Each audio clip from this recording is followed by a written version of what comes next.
Chers amis, chers chercheurs de Dieu, loué soit Jésus-Christ, et c'est encore un plaisir, une action de grâce de nous retrouver en ce 34e dimanche du temps de l'année B, fête, solennité du Christ roi de l'univers.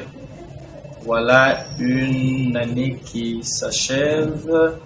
Il est question, entre autres, de dresser un bilan aussi. Quel est celui que toi, tu dresses à la suite de cette année avec Saint-Luc?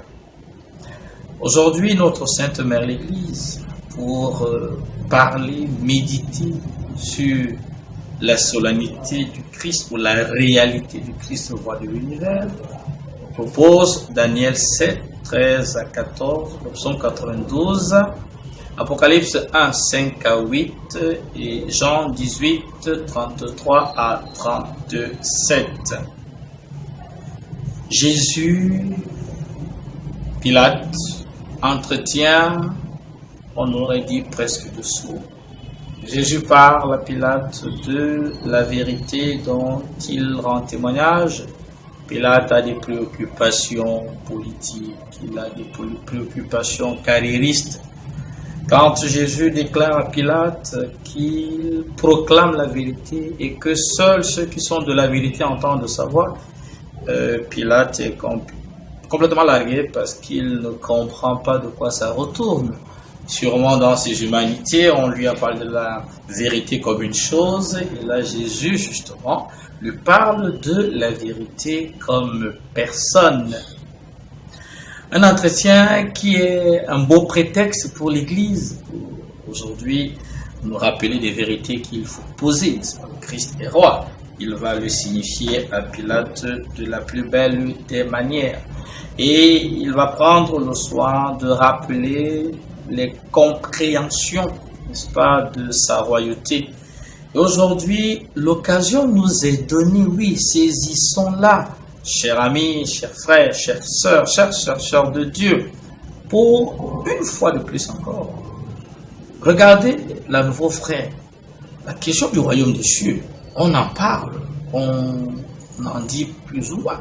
Et je voudrais, au cours de ce moment de partage, simplement nous aider à fixer quelques points. Le royaume des cieux est le terme de notre pèlerinage terrestre.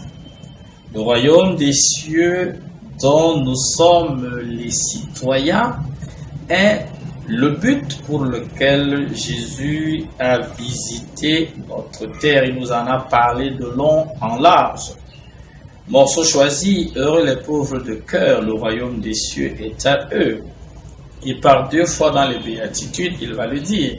Il a parlé du royaume des cieux de fond en comble, employant bien des images pour nous donner une vue assez large de cette réalité qui est la nôtre.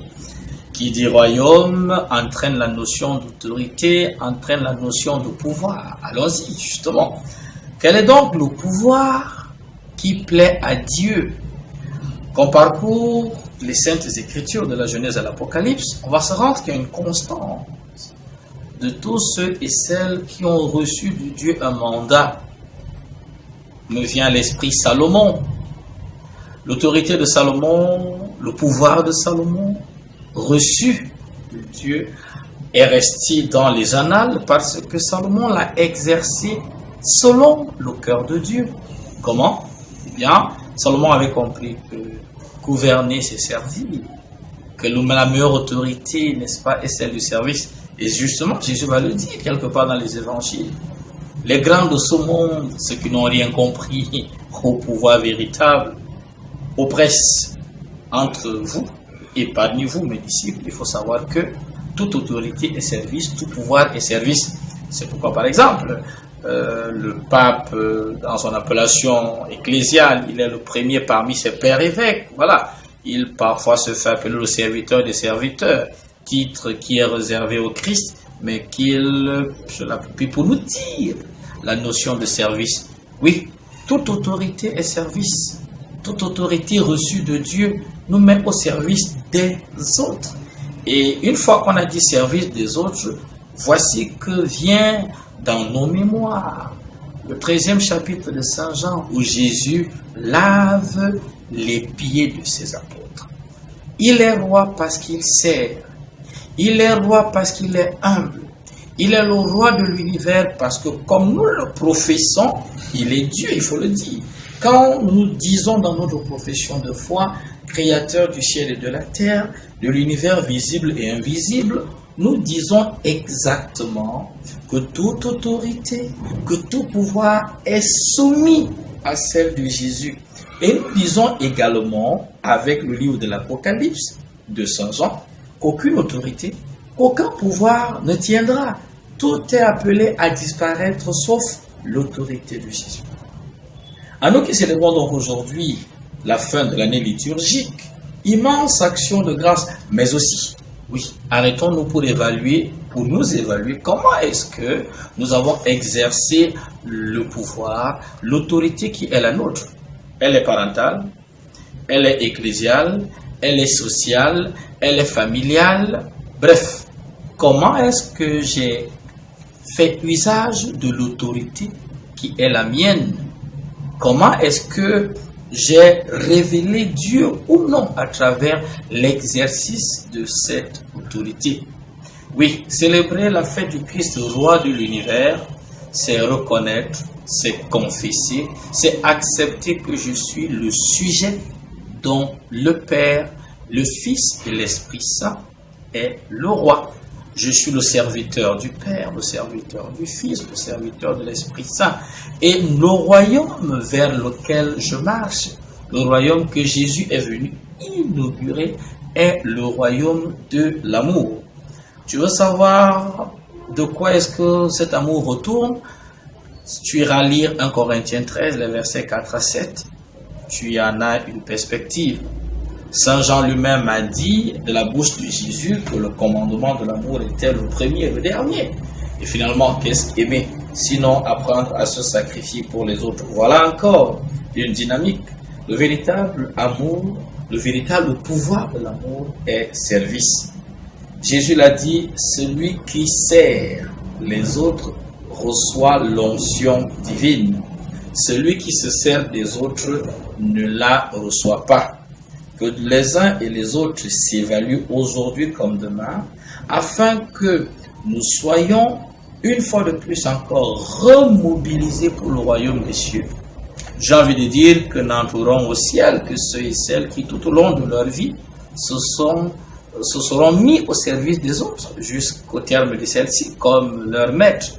Voilà donc les bagarres qu'il faudra tenir. Il faut lutter de toutes ses forces pour ne jamais ni asservir, pour ne jamais se servir.